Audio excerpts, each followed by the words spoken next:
Bismillahirrahmanirrahim. Alhamdulillahirabbil alamin. Wassalatu wassalamu ala asyrafil anbiya'i wal mursalin nabiyina Muhammad wa ala alihi wa sahbihi ajma'in. Amma ba'd.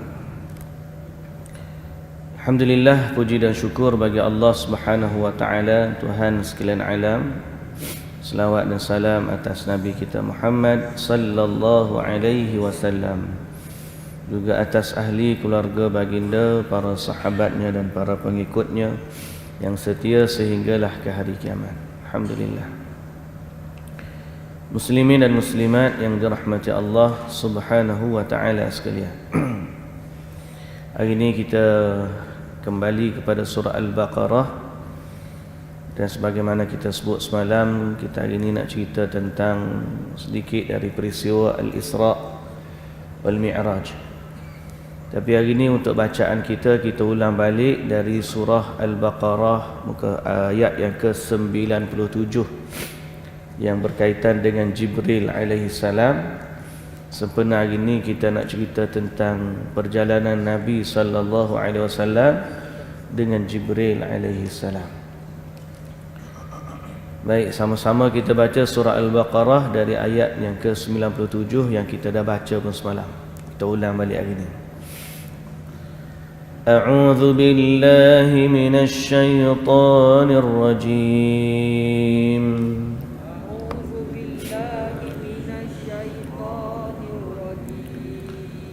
بسم الله الرحمن الرحيم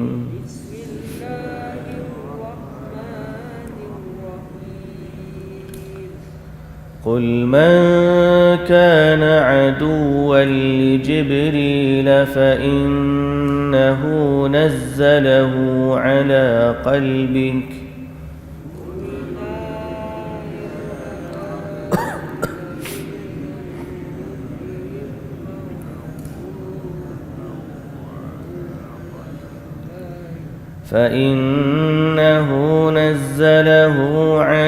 قلبك بإذن الله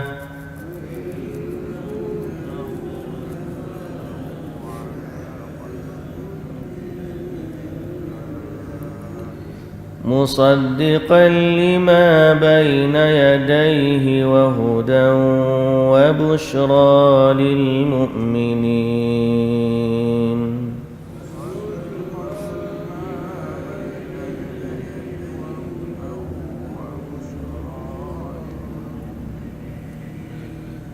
من كان عدوا لله وملائكته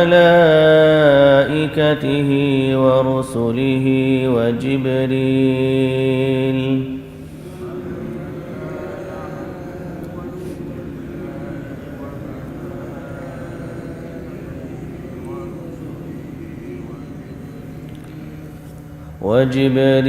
وميكال فإن الله عدو للكافرين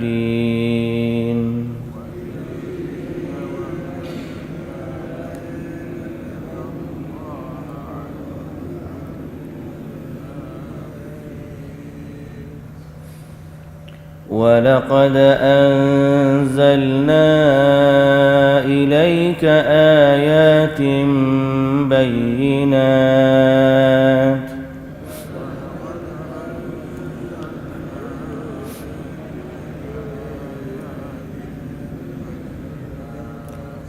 وما يكفر بها إلا الفاسقون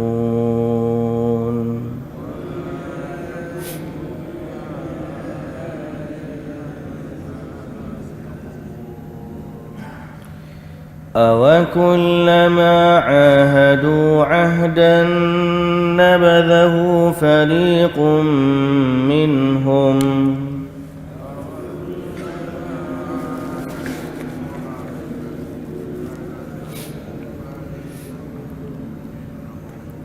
بَلْ أَكْثَرُهُمْ لَا يُؤْمِنُونَ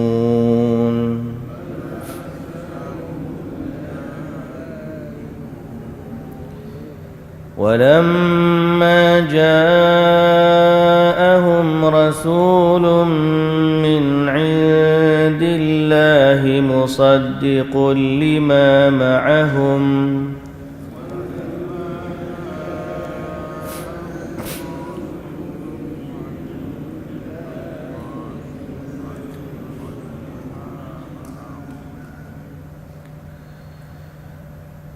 sekali lagi. ولما جاءهم رسول من عند الله مصدق لما معهم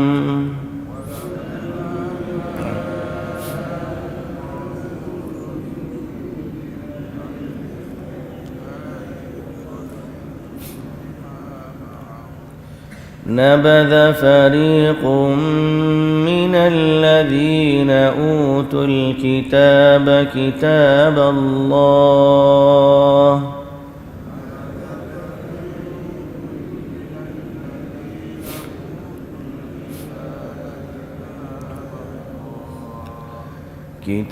الله وراء ظهورهم كأنهم لا يعلمون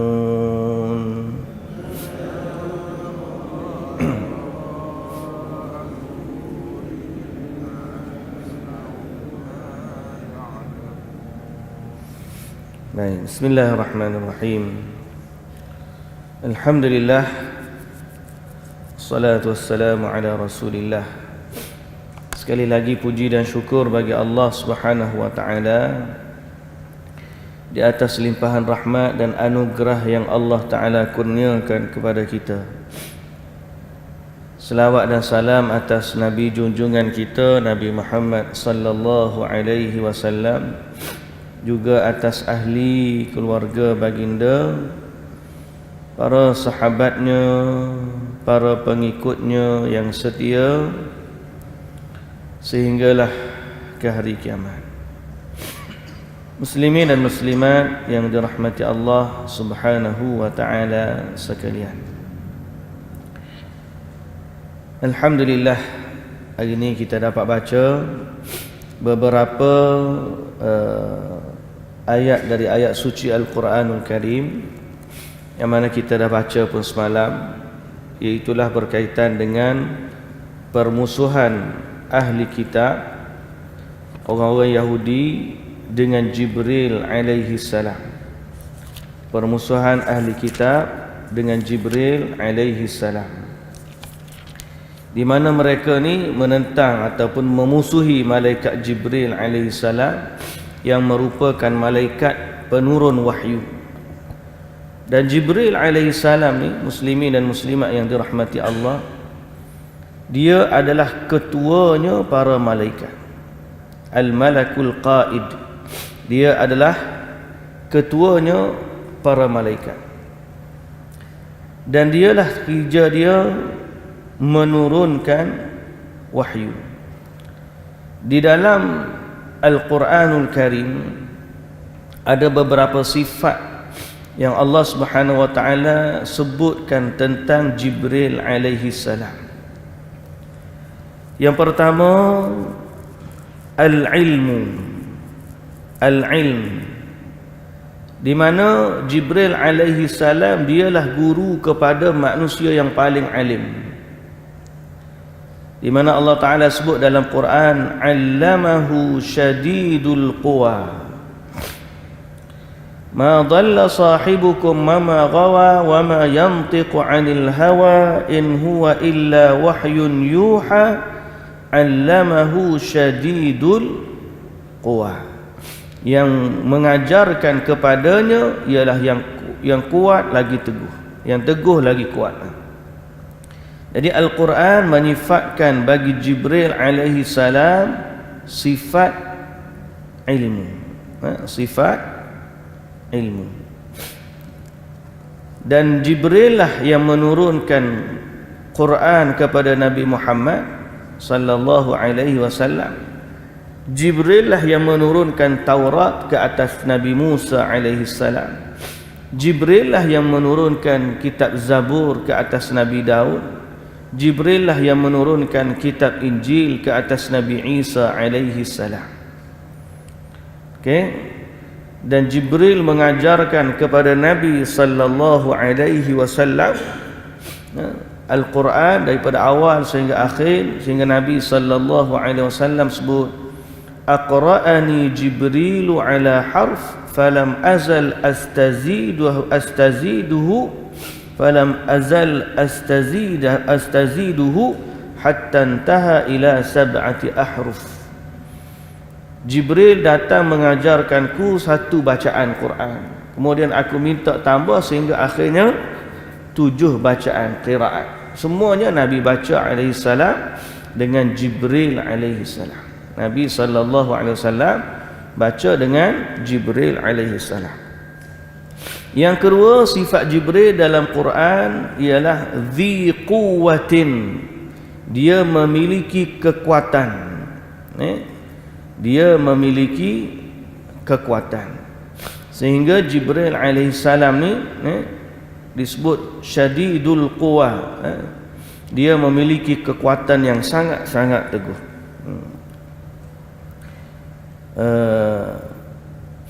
Baik. Wa min 'azamati Jibril alaihi salam wa quwwatihi wa makanatihi 'inda Allah 'azza wa jalla fa inna Allah ta'ala yadhkuruhu alaihi salam fil Qur'anil Karim thumma ya'tifu alaihi al malaikah. Sehingga Allah Subhanahu wa taala bila sebut Jibril alaihi salam, bila sebut malaikat dalam Quran, Allah taala akan sebut nama Jibril secara khusus, menunjukkan keutamaan Jibril alaihi salam. Seperti mana kita baca dalam surah Tanazzalul malaikatu war-ruh, Al-Qadar, surah Al-Qadar, Tanazzalul malaikatu war-ruhu fiha. Ar-ruh, pada malam Lailatul Qadar akan turun malaikat dan juga ruh. Sehingga setengah-setengah orang dia faham apa ruh tu, yang orang mati akan kelik malam-malam 7 liku. Dia pun letak pelita, takut-takut ruh tak jumpa rumah dia. Ruh yang sebenar dalam ayat ni adalah Jibril alaihi salam. Kerana Allah Ta'ala bila sebut malaikat, Allah akan khususkan Jibril. Bukan dalam ayat tu saja, dalam ayat surah An-Naba pun sama. Yauma yaqumur ruhu wal malaikatu saffa. Hari di mana berdirinya malaikat Jibril dan para malaikat. Jadi Allah sebut malaikat dan Allah khususkan Jibril alaihissalam, kerana Jibril adalah ketuanya malaikat. Kama anna khalqa Jibril, sebagaimana kekuatan yang dimiliki oleh Jibril, di mana Nabi sallallahu alaihi wasallam pernah melihat Jibril di ufuk, yakni di langit. Dan Jibril alaihi salam memiliki 600 sayap. Wa kana qad sadda al-ufuq yawma ra'ahu an-nabiy sallallahu alaihi wasallam ala suratihi allati khalaqahu Allah azza wa jalla 'alaiha. Sehingga bila malaikat Jibril di langit, Nabi tak nampak langit, tertutup langit disebabkan Jibril alaihi salam. Langit yang luas tu, Jibril alaihi salam ni duduk di atas rupanya yang sebenar, tak nampak. Cuma Allah Ta'ala ni anugerahkan malaikat, dia boleh datang dengan rupa lain. Lepas Jibril AS, kalau dia nak datang dengan rupa dia di bumi ni, tak muat lah, pasal sayap dia saja, satu sayap dia sudah menutupi dari timur dan juga barat, dari timur hingga ke barat. Tapi Allah Azza wa Jalla jadikan malaikat Jibril ni dia boleh datang dengan rupa lelaki, okey, dan bertemu dengan Nabi sallallahu alaihi wasallam. Dan malaikat ni semuanya ada sayap. Cuma yang membezakan, sebagaimana Quran sebut, bainama baqiyatul malaikah laha ajnihah. Malaikat-malaikat adalah ada sayap. Kata Allah, alhamdulillahi fatiris samawati wal ard ja'ilil malaikati rusulan uli ajnihatin mathna wa thulatha wa ruba'. Alhamdulillah, pencipta langit dan juga bumi, yang menciptakan malaikat sebagai utusan yang memiliki sayap-sayap. Ada yang dua-dua, ada yang tiga-tiga, ada yang empat-empat. Jadi malaikat ni bermacam-macam bentuk yang Allah Ta'ala ciptakan. Ada yang dua sayap, dua-dua, masna-masna ni dua-dua, dua belah ni dua belah tu sayap. Ada yang tiga-tiga, ada yang empat-empat. Jibril alaihissalam ada 600 sayap. Sebagaimana yang disebut oleh Nabi sallallahu alaihi wasallam, sehingga Nabi bila tengok Jibril dalam rupanya yang sebenar, pengsan Nabi. Kerana agungnya ciptaan Allah Azza wa Jalla di atas Jibril alaihissalam. Sifat yang seterusnya yang Allah Ta'ala sebut, dia memiliki kekuasaan di langit. Wa qad makkana Allahu Azza wa Jalla Jibril alaihissalam fis sama'. Allah dah beri kedudukan sehingga Jibril alaihissalam memiliki kekuasaan di langit. Kekuasaan di sudut mana? Dialah ketuanya para malaikat. Dan Jibril alaihissalam Allah Ta'ala sebut lagi ni, muta'in thamma amin, yang ditaati di atas sana. Dia bukan sekadar ketua biasa, tapi malah ketua yang ditaati oleh sekalian para malaikat. Dan Allah Ta'ala sebut muta'in thamma aminun. Amin, amin ni adalah amanah. Jadi sifat Jibril alaihissalam, dialah kuat, dialah besar, dialah hebat, dialah ketua, dialah ditaati, tapi dalam masa yang sama dia sangat-sangat amanah di atas apa sahaja yang Allah Ta'ala wahyukan ke atas dia, sehingga turunnya sampai kepada nabi-nabi yang telah diperintahkan oleh Allah Subhanahu wa taala. Baik, muslimin dan muslimat yang dirahmati Allah, dan inilah beberapa sifat yang ada kita ringkaskan di atas Jibril alaihi salam. Di mana orang Yahudi memusuhi Jibril sebagaimana ayat yang kita baca semalam. Dan Allah Subhanahu wa taala kata, siapa yang memusuhi Jibril dan juga Mikail dan juga malaikat-malaikat yang lain, maka Allah akan memusuhi orang-orang yang kufur itu. Berarti Allah sangat-sangat murka siapa yang tidak beriman kepada malaikat dia, dan siapa yang memusuhi malaikat dari malaikat Allah Azza wa Jalla. Kita dah sebut semalam, siapa yang mengkufuri satu saja daripada malaikat, berarti dia telah kufur kepada sekalian malaikat. Baik, muslimin dan muslimat yang dirahmati Allah, kemudian yang kita nak sebut cerita hari ini juga ada kaitan dengan ayat yang ke-99. Kita ambil satu ayat hari ini. Allah Subhanahu wa taala sebut, wa laqad anzalna ilayka ayatin bayyinat wa ma yakfuru biha illa al-fasiqun. Dan sesungguhnya kami telah menurunkan kepadamu wahai Muhammad ayatin bayyinat, ayat-ayat yang jelas nyata, yakni Al-Quran. Wa ma yakfuru biha illa al-fasiqun, dan tiada yang akan mengingkarinya melainkan orang-orang yang fasik. Baik, dalam ayat ini Allah Ta'ala sebut satu sifat setelah daripada datang kepada mereka ayat-ayat keterangan. Dan yang ni yang kita nak ambil bila kita nak cerita peristiwa Isra' wal Mi'raj. Isra' wal Mi'raj ni salah satu daripada ayat-ayat Allah. Ayat bermaksud ayat tanda-tanda kekuasaan Allah.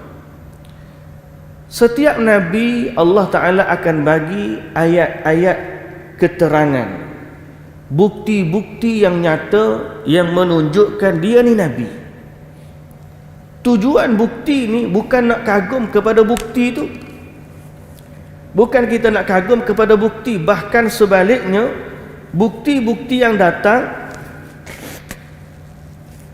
menambahkan keimanan kita bahawa Nabi tu Nabi.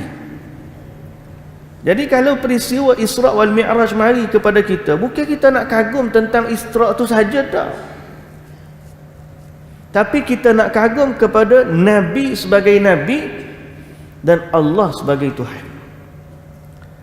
Itu inti sebenar keimanan kepada Allah. Jangan pula orang tu dengar cerita Isra' wal Mi'raj, akhir sekali buat balik daripada cerita Isra' wal Mi'raj, cerita selipar Nabi naik ke langit. Tak betul. Cerita selipar tu cerita ujungnya. Cerita yang lebih utama daripada tu ialah membuktikan Nabi Muhammad ni Nabi, menunjukkan kepada baginda dan juga umatnya kekuasaan Allah, dan tidak ada yang mengkufuri tanda-tanda ini melainkan orang-orang itu sombong dengan Allah.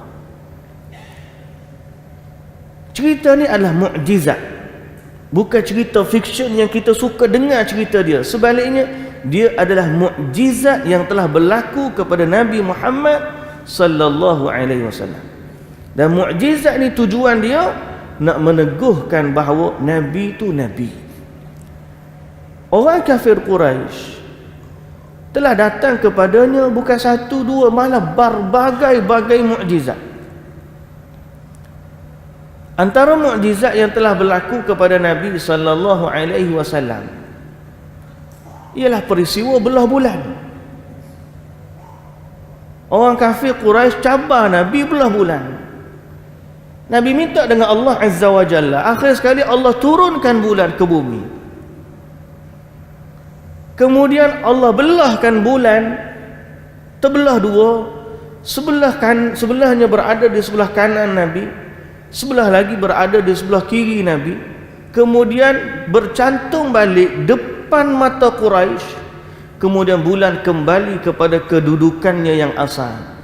Dan Allah Ta'ala sebut benda ni dalam Quran, iqtarabatis sa'atu wanshaqqal qamar. Hampir, sangat-sangat hampirnya berlaku kiamat dan telah terbelahnya bulan.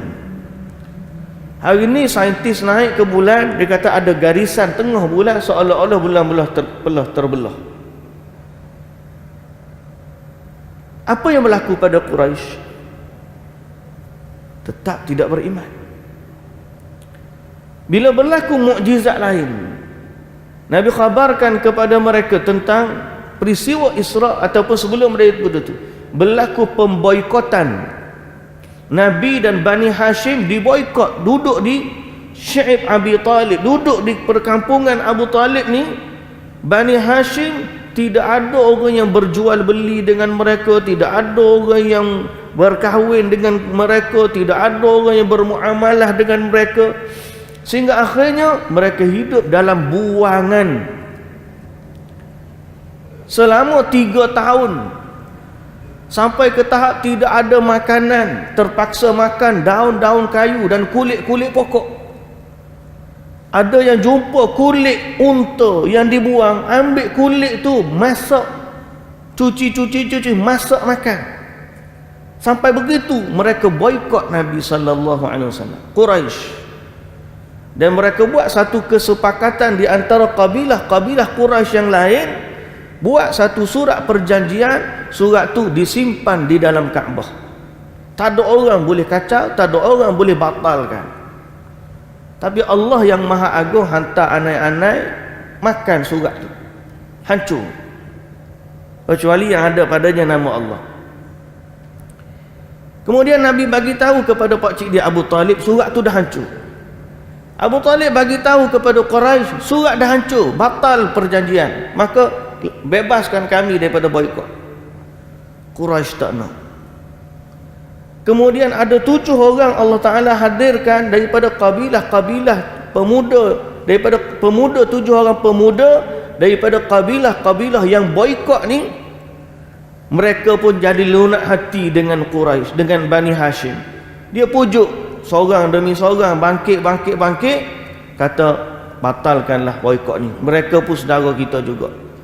Akhir sekali Abu Talib bagi tawaran, macam inilah, kita buka Kaabah, kalau betul surat ni hancur, bebaskanlah kami. Kalau surat ni tak hancur, berarti Muhammad menipu, dan bila Muhammad menipu, kamu ambillah Muhammad, buatlah apa yang kamu nak buat dengan dia. Quraisy dengar pun happy. Quraisy dah lama dah nak pada Nabi Muhammad ni. Akhir sekali dia setuju. Bila setuju, buka pintu Kaabah. Bila buka pintu Kaabah, surat tu seperti mana yang Nabi bagi tahu, persis sama, tak berubah. Menunjukkan Nabi ni benar.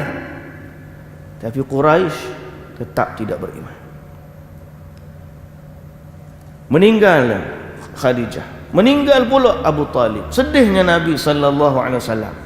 Maka Allah Taala hadirkan pula Nabi, bawa berjalan sebagai nak meneguhkan keyakinan Nabi kepada Allah, nak meneguhkan Nabi, nak memperkenalkan Nabi dengan kerajaan Allah yang maha agung, yang maha luas, nak menunjukkan kepada Nabi bahawa syurga tu benar, neraka tu benar, dan Allah Azza wa Jalla adalah penguasa, pemilik, penciptanya alam semesta. Maka Nabi sallallahu alaihi wasallam dibawa berjalan. Peristiwa agung yang kita tahu. Allah tunjuk kepada Nabi apa? Kekuasaan dia. Nabi naik daripada Masjidil Haram, naik burak. Kekuasaan. Burak yang Allah Ta'ala cipta, binatang warna putih mengikut hadis, tak ada sayap. Kalau siapa yang lukis gambar burak ada sayap, itu bukan burak. Dalam hadis Nabi tak sebut pun sayap. Nabi sebut warna putih, saiz dia lebih besar daripada keldai, lebih kecil daripada bagal. Bagal ni bawah sikit daripada kuda.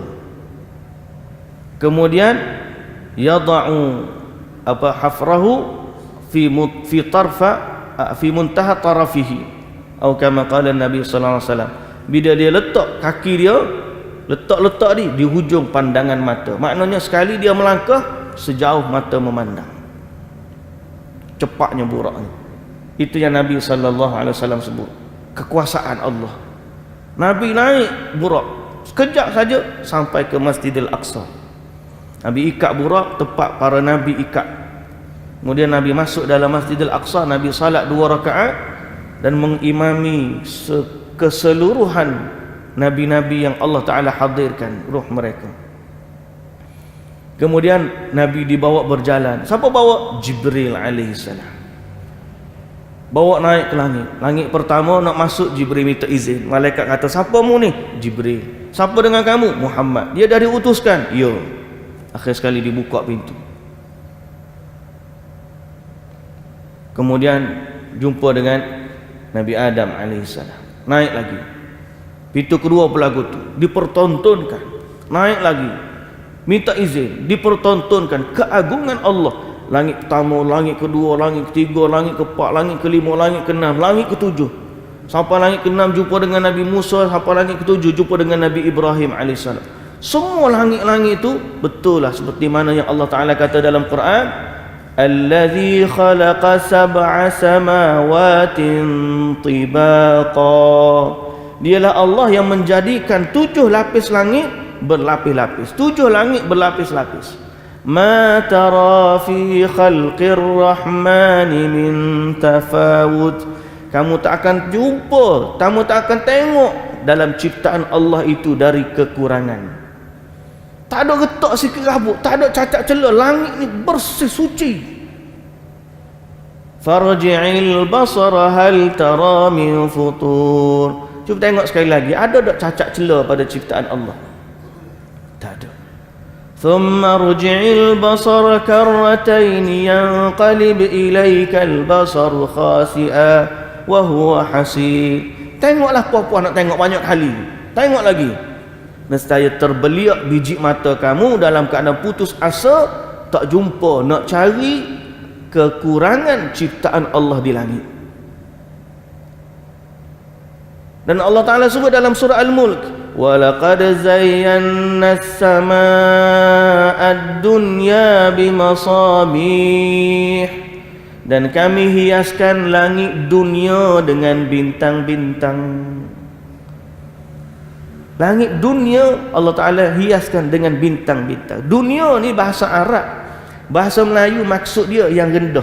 Langit paling bawah sekali tu dikenali langit dunia.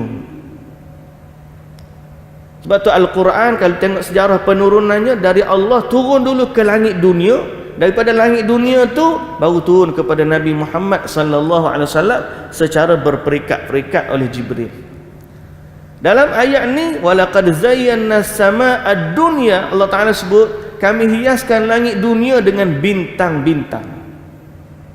Bererti hak kita duk nampak dari bintang-bintang ni baru langit dunia. Sampai ke hari ni orang hantar kapal angkasa tak sampai hujung, tak jumpa bintang mana yang paling hujung. Yang boleh buatnya cerap dengan teleskop super power, hak teleskop paling berkuasa, boleh cerap orang panggil dia boleh kira berjuta-juta tahun cahaya, berbilion-bilion tahun cahaya, nak pergi tak sampai. Luasnya langit, hak ada bintang tu baru langit dunia.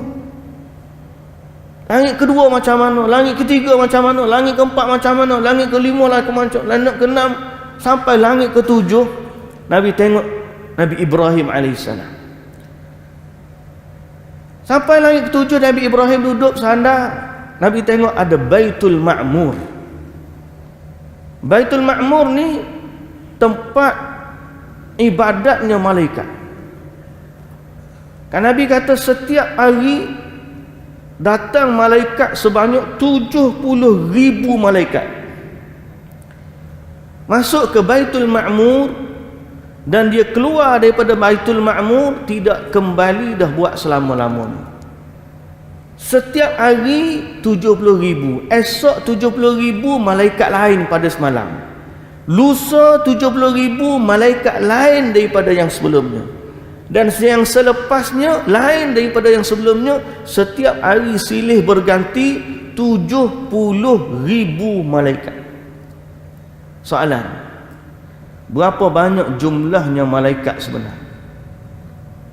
Kalau 70,000 sehari silih berganti, berapa banyak jumlah malaikat Allah? Jawapan dia Allah Ta'ala sebut dalam Quran, wa ma ya'lamu junuda rabbika illahu, tidak ada yang mengetahui bilangan tenteranya Allah melainkan Allah. Tak ada orang tahu jumlah malaikat ni. Tidak ada kiraan yang orang boleh kira melainkan Allah. Cuma dalam hadis yang lain Nabi sallallahu alaihi wasallam sebut langit tu attatis sama. Attatis sama ni langit tu merintih. Asal daripada perkataan attatin naqah. Naqah ni unta. Bila orang letak barang banyak atas unta, unta ni akan bunyi merengek ke merintih, kau ikutlah. Dalam bahasa Arab sebut attatis sama, bila unta ni terbeban dengan berat yang kuat. Nabi kata attatis sama, langit tu terbeban. Pasal apa? Bukan terbeban tu berat nak sebut. Tidak ada ruang seluas 4 jari kata Nabi di langit, melainkan ada padanya malaikat yang rukuk dan bersujud kepada Allah. Seluah-luah langit tu penuh dengan malaikat Allah Azza wa Jalla. Allah Ta'ala nak turun Nabi tengok kekuasaan dia. Bukan duk fikir pasal capal Nabi, duk kekuasaan Allah yang agung. Sampai lepas Nabi tengok Baitul Ma'mur, Nabi naik lagi sampai ke Sidratul Muntaha. Sidratul Muntaha ni apa dia pula? Pokok. Sidrah ni pokok. Kalau kita sidir, pokok bidara. Orang Arab duk jual madu sidir. Sebab sidir tu bidara, pokok bidara. Sidrah adalah pokok. Muntaha paling hujung, paling tinggi. Disebutnya akarnya, batangnya daripada bawah langit, hujungnya atas pada langit yang ketujuh. Asluha thabitun wa far'uha fis sama. Ujung dia di langit yang ketujuh. Nabi tengok. Cuma Nabi kata pokok ni bukan pokok macam pokok kita lah. Daun dia besar-besar seperti telinga gajah, besar dia. Buah dia pula besar-besar macam kendi. Cuma hak Nabi kata lagi, tidak ada setiap kali datang kepadanya perintah dari langit, dari Allah. Bila turun dia perintah Allah ke langit, maka pokok ni akan berubah warna dia. Setiap kali turun perintah Allah, berubah warna dia. Dan Nabi SAW kata, tidak ada seorang pun dari makhluk Allah yang boleh menggambarkan keindahan Sidratul Muntaha. Indahnya. Nabi naik lagi. Kemudian Jibril alaihissalam tak boleh naik sekat tu je Jibril. Nabi naik menghadap Allah Azza wa Jalla. Kalau ada orang tanya, dan Aisyah radhiyallahu anha pernah tanya, Nabi nampak ke Allah? Jawab Nabi SAW, nurun anna arahu, cahaya aku tak dapat tengok. Yani hijab tu masih lagi ada.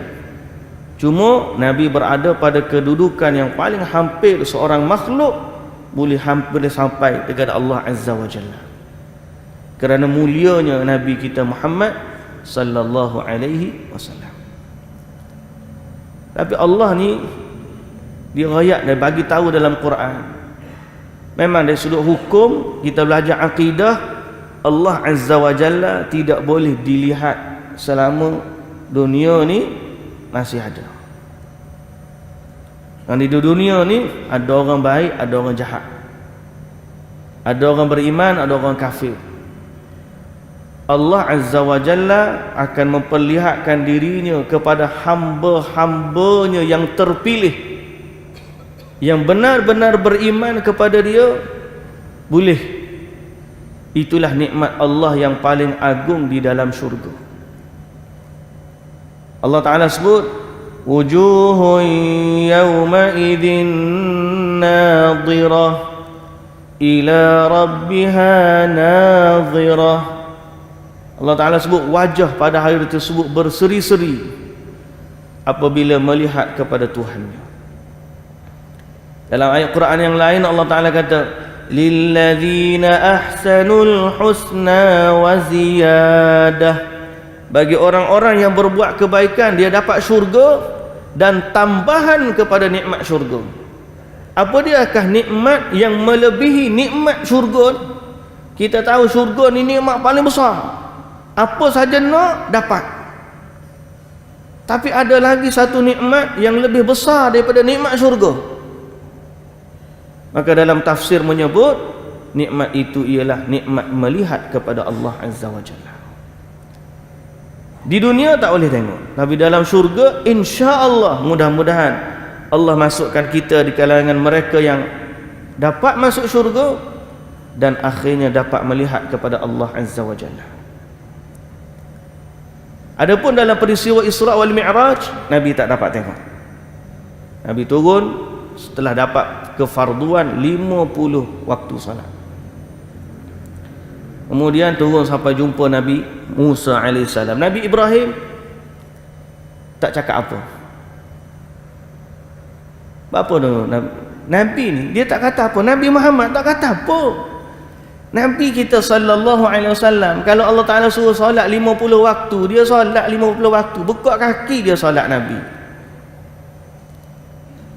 Nabi Ibrahim AS pun lagu tu juga. Sebab Nabi Ibrahim ni Allah Taala sebut dalam Quran, inna Ibrahim kana ummatan qanitan lillahi hanifa.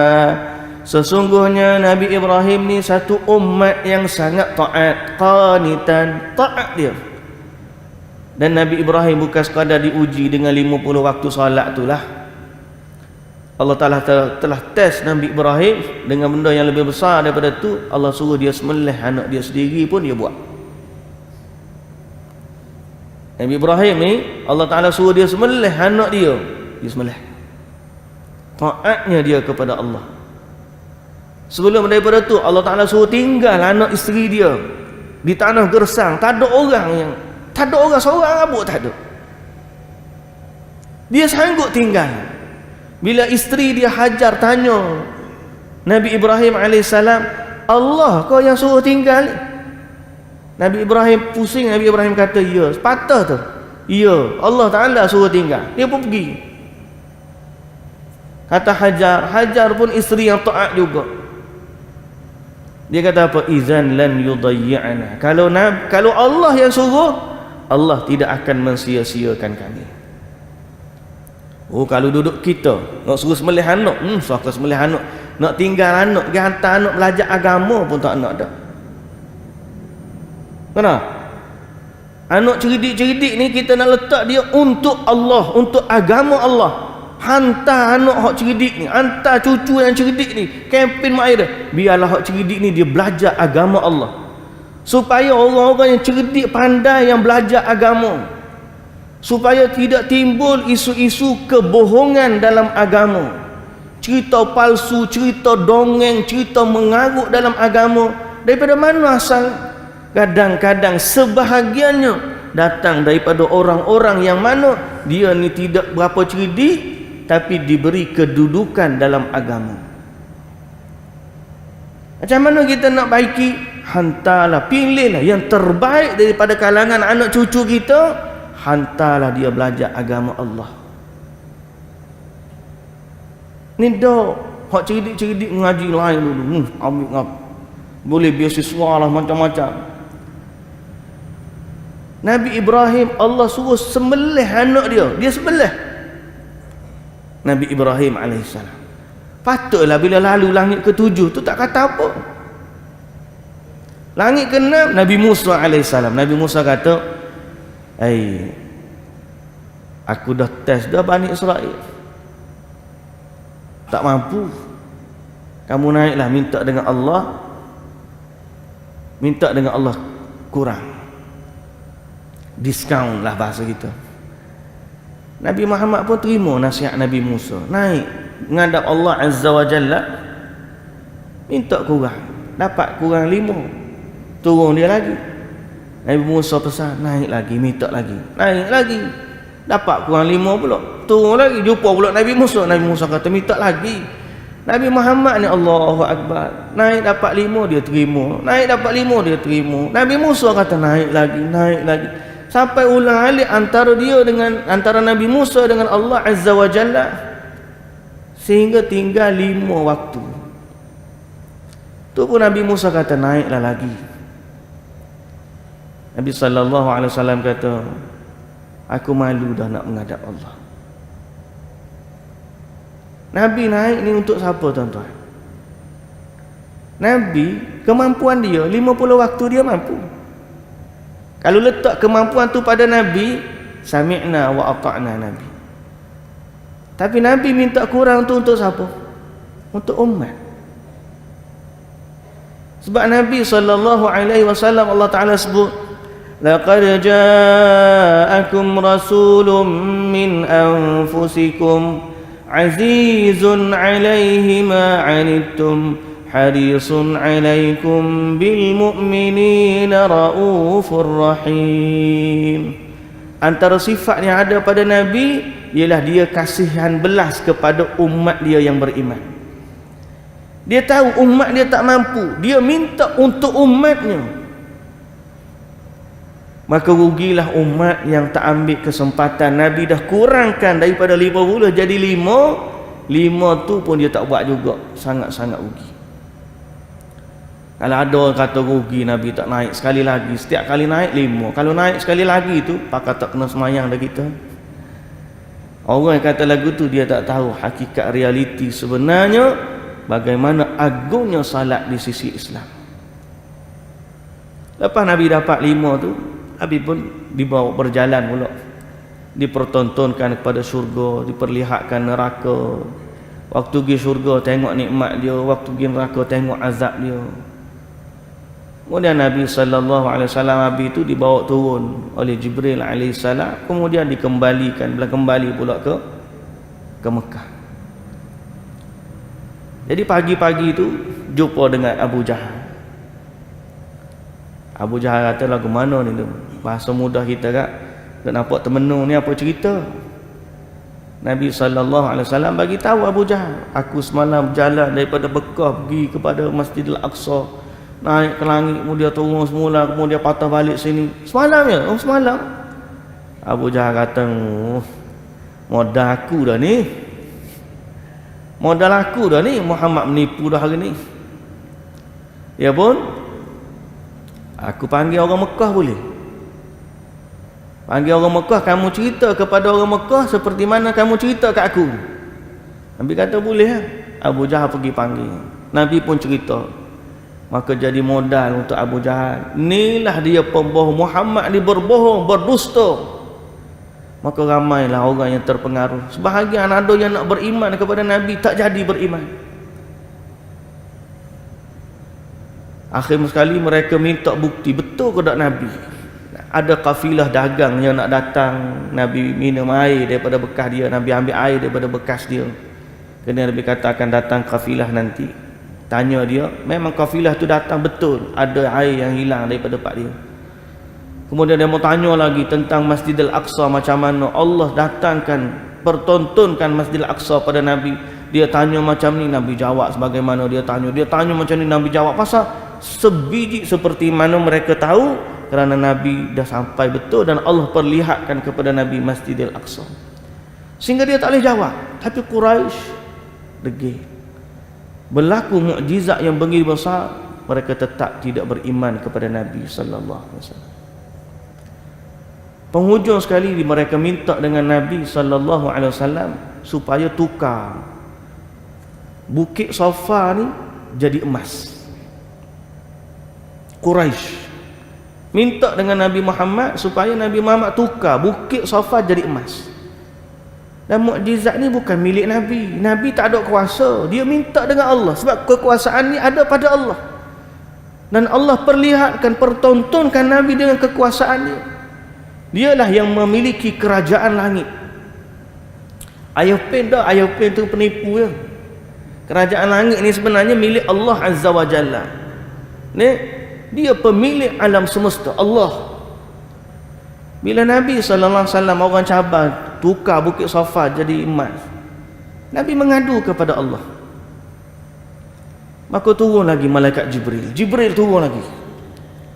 Jibril bagi tahu kepada Nabi sallallahu alaihi wasallam, Allah berkenan. Boleh. Tapi Allah berkenan dengan syarat. Syarat dia apa? Seandainya setelah Allah tukar Bukit Safa jadi emas dan orang kafir Quraisy tetap tidak beriman, degil dengan kekufuran, maka Allah Ta'ala akan timpakan ke atas mereka dengan azab yang tidak pernah Allah timpakan ke atas mana-mana makhluk pun di atas muka bumi ini.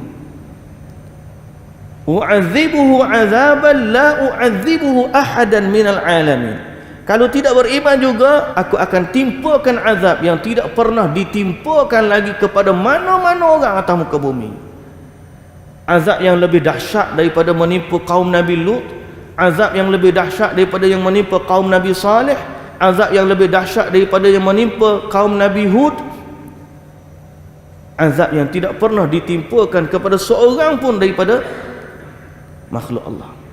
Nabi sallallahu alaihi wasallam bila dengar macam tu, Nabi minta tangguh. Nabi kata, tak apalah ya Allah, biarlah tak tukar. Bagilah kepada aku kesempatan untuk ajak lagi Quraisy ni beriman kepada Allah. Kerana sifat kasih rahmatnya Nabi kepada umat dia. Kemudian kafir Quraisy degil.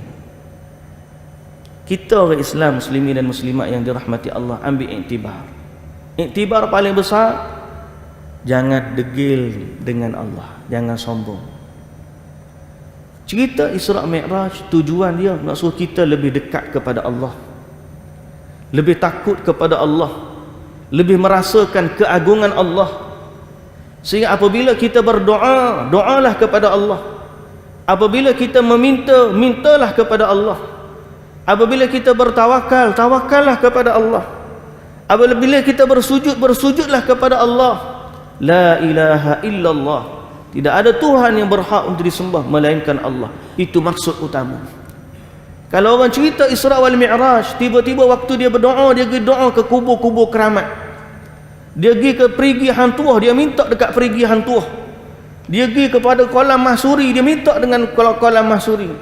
Dia pergi kat kubur besar kau, kubur panjang kau, dia pergi ke, dia minta dengan selain Allah, maka orang ni dia belum benar-benar kenal kekuasaan Allah. Dan orang ni mencabar Allah Azza wa Jalla. Satu. Yang kedua, kisah ni membuktikan Nabi itu utusan Allah kepada kita. Kita bukan nak ambil capal Nabi, kita nak ambil syariat Nabi. Yang Nabi SAW datang kepada kita bawa syariat. Apa yang Nabi suruh, buatlah. Apa yang Nabi larang, tinggalkanlah. Kita dengan Nabi tetap juga kita kata seperti mana yang Allah ajar kepada kita. Bila Allah dan Rasul kata sesuatu kepada kita sebagai umat ini, kita kata sami'na wa ata'na. Dan kita tidak menokok nambah sedikit pun apa yang diajar oleh Nabi SAW, kerana kita tidak ada kuasa pun dalam bab itu. Dan kita tak nak jadi seperti orang Yahudi yang menokok nambah kitab Taurat dan juga Injil mereka. Jadi muslimin dan muslimat yang dirahmati Allah, kita mencintai Jibril alaihissalam.